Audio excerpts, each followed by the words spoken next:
Binmalay mga friends. Sobrang init sa bahay. Tapos di pa kami makatulog dahil sobrang init. Ayun, ayun si Nash. Ayun si Tita Bea. Ayun si Mari Armel. Ayun si Mami. Ayun si Jercel.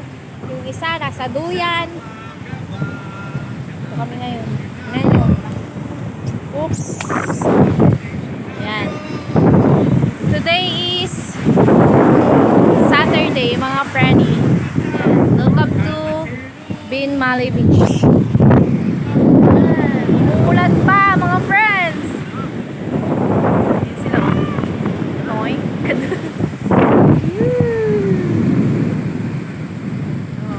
Marami pa rin naliligo kahit tag-ulan. Yan sila.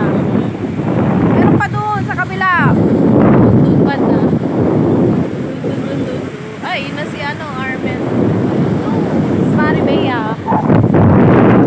Tapos may mga bar din dito. Gusto yung mag-bar. Yan. Ay, grabe. Hindi na talaga ako nakakatulog. Tignan nyo. Nagsusuntukan na naman yung mga eyebags ko.